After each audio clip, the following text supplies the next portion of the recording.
चलिए दोस्तों, अब हम एटॉमिक नंबर क्या होते हैं और एटॉमिक मास क्या होता है ये चीज़ें अब हम समझ चुके हैं। अगर हम एटॉमिक नंबर और एटॉमिक मास अगर हमें पता है तो उस दिए गए पर्टिकुलर एलिमेंट में कितने प्रोटॉन, कितने न्यूट्रॉन और कितने इलेक्ट्रॉन है ये चीज़ें भी हम आसानी से कैलकुलेट कर सकते हैं।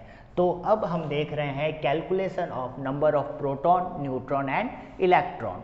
तो इन चीज़ों को निकालने के लिए आपको ये टेबल याद होनी ज़रूरी है। इसमें कुछ नहीं है, ये जो एलिमेंट है 1 से 30 तक एलिमेंट दे रखे हैं और पैर पर क्या लिखा जाता है, हमेशा पैर पर हमेशा क्या लिखा जाता है, एटॉमिक नंबर लिखा जाता है। तो ये 1 2 3 4 5 6 ये सब क्या है, इनके एटॉमिक नंबर है। इसमें कोई दिक्कत ही नहीं है, 1 से 30 तक काउंटिंग है। क्लियर।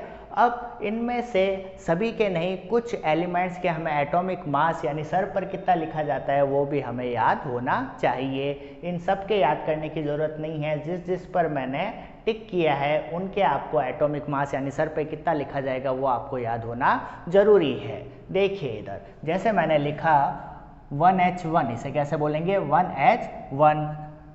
अब देखें इस हाइड्रोजन के पैर पर 1 लिखा है यानी एटॉमिक नंबर कितना हो गया 1, और सर पे 1 लिखा है इसका मतलब एटॉमिक मास कितना हो गया 1 हो गया। कार्बन के पैर पर मैंने 6 लिखा है तो 6 इसका एटॉमिक नंबर हो गया, और कार्बन के सर पर क्या लिखा हुआ है 12 लिखा है यानी इसका एटॉमिक मास कितना हो गया 12 हो गया। क्लियर। अब देखिए जनरली क्या है, एटॉमिक नंबर का जस्ट डबल क्या होता है, एटॉमिक मास होता है, यानी नीचे वाले का जस्ट डबल क्या होता है, ऊपर वाला। तो देखिए 6 का डबल क्या होगा 12, 7 का 14, 8 का 16, 20 का 40। क्लियर। तो जनरली तो सब में क्या है, एटॉमिक नंबर का जस्ट डबल क्या होता है, एटॉमिक मास या मास नंबर होता है। कहाँ कहाँ ऐसा नहीं होता, यानी कि कहाँ पे एक्सेप्शन देखने को मिलता है, तो देखिए जहाँ जहाँ मैंने सर्कल किया 1 का 1 ही रहा, 11 का 22 होना चाहिए लेकिन कितना है 23, 17 का कितना होना चाहिए था 34 लेकिन कितना हो गया 35.5, यहाँ पे 38 होना चाहिए था लेकिन कितना हो गया 39। तो अपने को करना क्या है, बेसिकली ये 3-4 सर्किल ही तो अपने को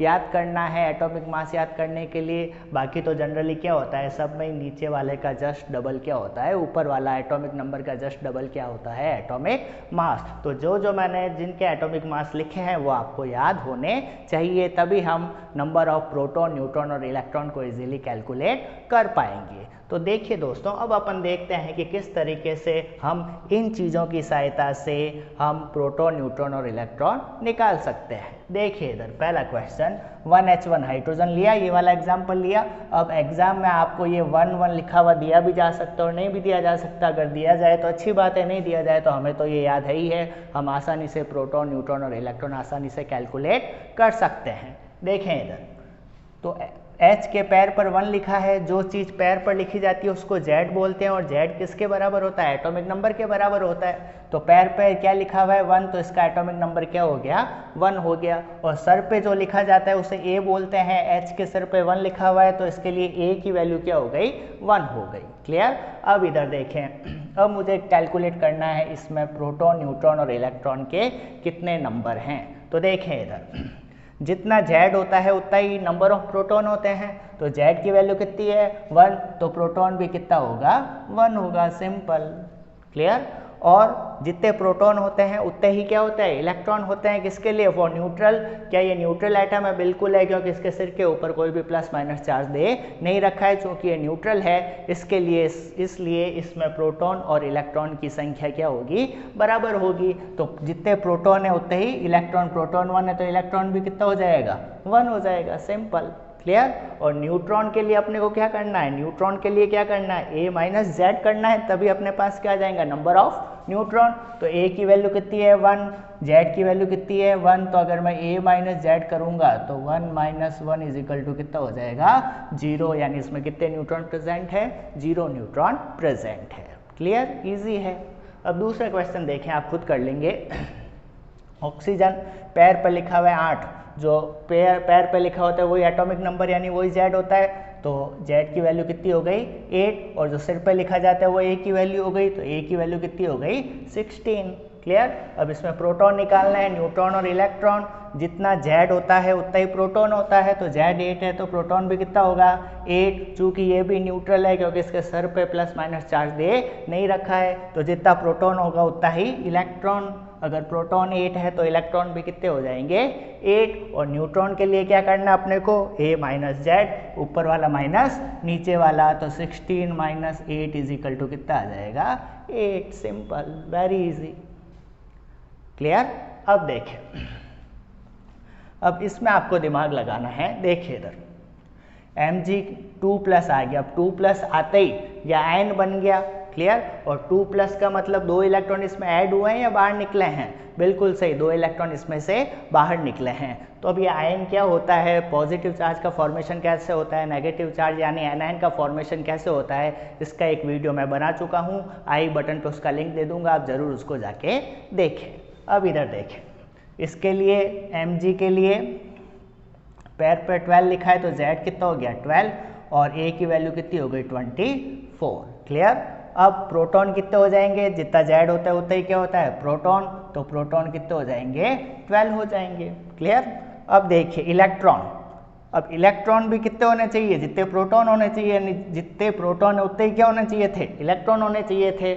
लेकिन कब, ऐसा कब होता है, जब एटम कैसा हो, न्यूट्रल हो। लेकिन ये तो न्यूट्रल नहीं है। Mg2+ का मतलब इसमें से 2 इलेक्ट्रॉन बाहर चले गए हैं, तो इलेक्ट्रॉन होने तो 12 चाहिए थे, लेकिन 2 इलेक्ट्रॉन बाहर चले गए, तो अब कितने बचेंगे, -2 करना पड़ेगा ना, तो पीछे कितने बचे 10 इलेक्ट्रॉन। क्या ये बात समझ में आई कि नहीं आई।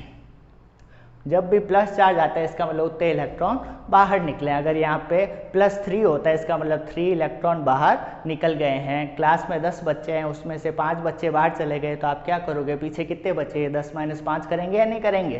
तो सिंपल 12 थे, 12 में से +2 का मतलब 2 इलेक्ट्रॉन बाहर चले गए, तो पीछे कितने बचेंगे 12 - 2 = 10, क्लियर। और इसका उल्टा कर दो, अगर ऊपर नेगेटिव चार्ज होता तो इसका मतलब उतने इलेक्ट्रॉन क्या हुए हैं, ऐड हुए हैं। अगर -2 होता तो आपको 2 इलेक्ट्रॉन क्या करने पड़ते, ऐड करने पड़ते। अब इधर देखें न्यूट्रॉन कैसे निकालेंगे, वैसे ही a माइनस जेड यानी कि 24 - 12 = 12, कोई दिक्कत नहीं, क्लियर। तो क्या देखा, प्लस माइनस आने से यानी आयंस के बनने से इलेक्ट्रॉन का लेना देना होता है, इलेक्ट्रॉन पे ही फर्क पड़ता है, प्रोटॉन और न्यूट्रॉन पे कोई भी फर्क नहीं पड़ता है, क्लियर। तो आप कोई भी चीज़ हो, अगर न्यूट्रल हो तो भी आप प्रोटॉन, न्यूट्रॉन, इलेक्ट्रॉन निकाल सकते हो। अगर कोई आयन दे रखा है तो भी आप उसके प्रोटॉन, न्यूट्रॉन और इलेक्ट्रॉन निकाल सकते हैं, क्लियर। अगर आप ये चीज़ समझ गए हैं तो आपको एक छोटा सा मैं क्वेश्चन दे रहा हूँ, आपको ये कमेंट बॉक्स में इसका आंसर कमेंट करके बताना है। क्या बताना है कि O2- O के कितने होते हैं 8 and 16, 8 और 16, तो इसमें प्रोटॉन, न्यूट्रॉन और इलेक्ट्रॉन के क्या नंबर होंगे, ये आपको मुझे नीचे कमेंट बॉक्स में कमेंट करके बताना है। तो दोस्तों इस तरीके से हम किसी भी एलिमेंट या आयन का नंबर ऑफ प्रोटॉन, न्यूट्रॉन और इलेक्ट्रॉन आसानी से निकाल सकते हैं।